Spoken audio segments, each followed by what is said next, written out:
Greetings, everyone. I'm so excited to bring you this interview with Dr. Richard Oppenlander. I say that right? Oppenlander? You did? Yeah, that's perfect. And he is the author of two books and the director of a nonprofit. We will put these links in the information section. His first book, which I read that just blew me away, is called Comfortably Unaware. And it's around how our eating choices are essentially destroying our environment, our habitat, our air quality, our water quality, our soil quality, our health as humans, many indigenous cultures, and a number of other really important things that are going on in the world around our food production system. There's so much I could say, but I think we'll just jump straight into asking questions. And I hope that after this interview, you will feel compelled, if you haven't read his books, to read them and to check out his websites and to spread this message because it's vitally important for humans everywhere. Yeah, such a huge conversation there. And then I think I just like to bring up like 2 points when I speak to people about this that you can look at what happened to the cod population. Yep. And we know that in the 70s, early 80s, that the cod population in the northern cold climates was wiped out.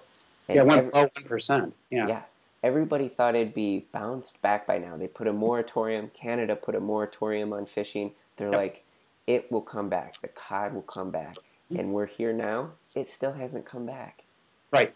Well, the Yeah, ecosystems have completely changed. So it's not only the cod that haven't come back, they've completely changed those interrelated ecosystems that used to live in those areas. The Georges Bank and the banks off of Newfoundland, they will never come back in our lifetime. And so you're exactly right. That's a good example. But that's not the only example. I mean, they have sure. Hokie, hake, and they're not coming back either. Menhaden is being just devastated in Chesapeake Bay and other areas. I mean, go right down the list. I mean, there's just so many. Pollock, salmon, cod, of course, as you mentioned. There's just haddock. There's just so many. Right, you go right on down the line. And so I talk quite a bit about that in my second book. I actually mention all of these species, what we're doing about them, the history about them, and how they're not coming back in our lifetime. That's So it's great. So people can check that out to get some more information. So this brings me to a question that I have. I've just recently been seeing that some eminent scientists are saying humans will be extinct within 100 years. Um, with the way things are going, why should we care? Why should we change? Shouldn't we just go for survival of the fittest? Can a plant-based vegan diet really alter this trajectory? Yeah. Well, let's divide that out a little bit. Let's take the first part of that. Uh, let's discuss the first part, which is yes, many scientists are saying that they're not doomsdayers. I mean, it's right on down the line. We talked about timelines.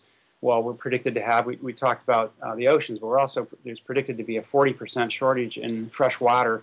We talked about California, but globally, there's expected to be a 40% shortage in freshwater supplies just by the year 2030. Over 1,100 counties in the United States are expected to be in complete devastation of water in terms of scarcity in the United States. 1,100 counties by the year 2050. So we're in a serious freshwater depletion issue. Right now, there are 300 transboundary waterways on Earth that share vital running water supply with multiple countries.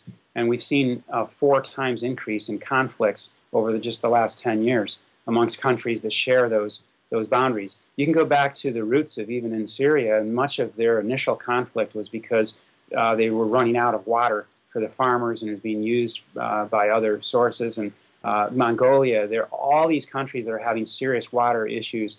They also have some very serious difficulties with water use inefficiencies.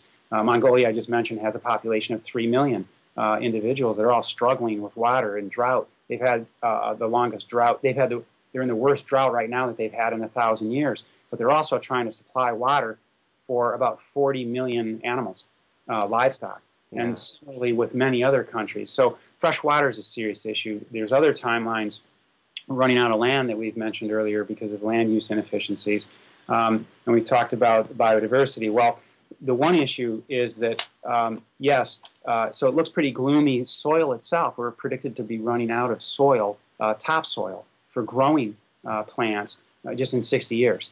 And so then we look at what has been one of the major contributing factors in soil loss in terms of not only erosion, but then desertification. Well, it's been animal agriculture, and the effective, regardless of what permaculturists that are dealing with animal agriculture is one of their input or one of their factors.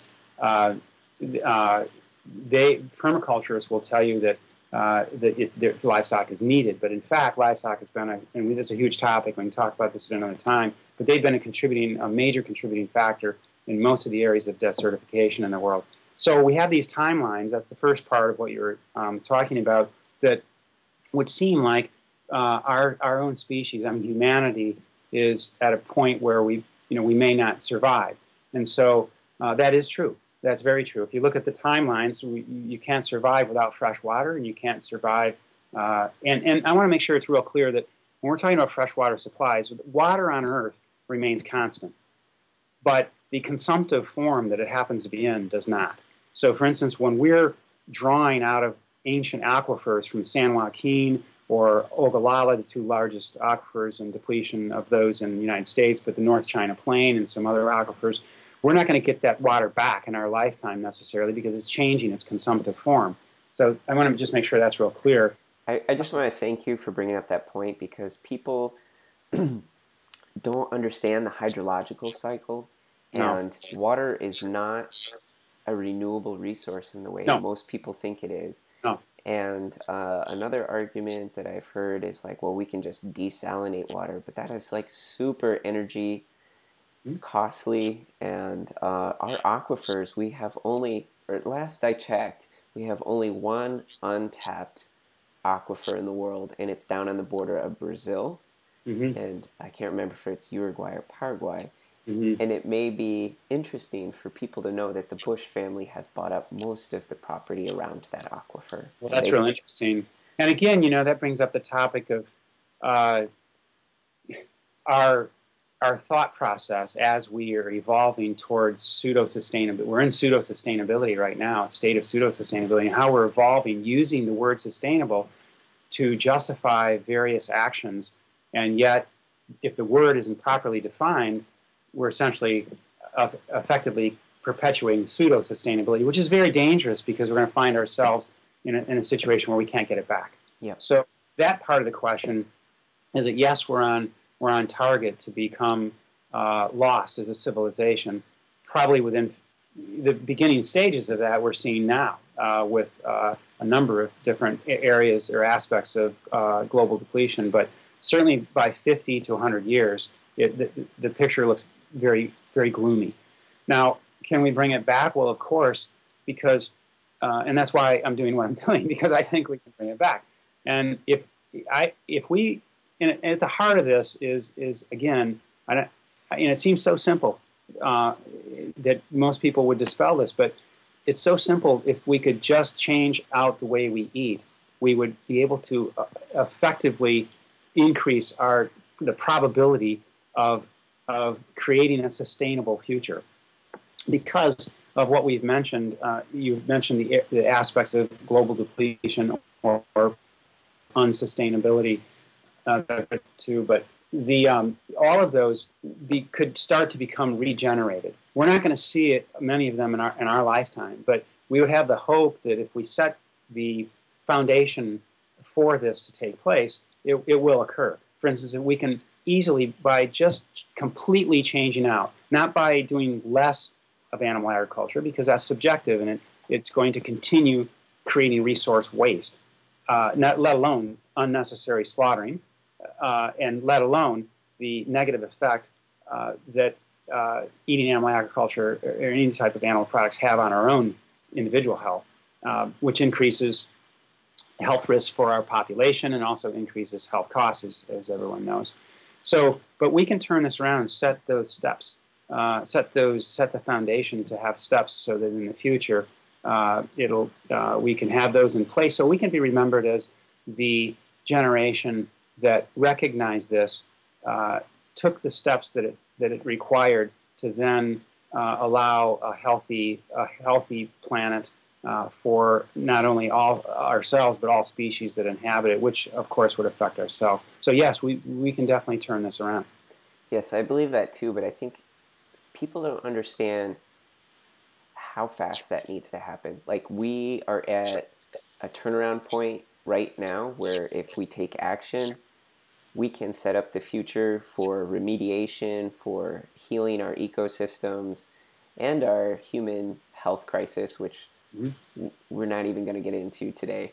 No, large topic, but yeah, it's very important to start now and to create the steps that are appropriate for the timelines that we're on. And that's extremely important to grasp and then to create implementation related to that. Because if you have a choice and you know you're wasting resources, that we are already in a very damaged state and in an irreversible state in some cases.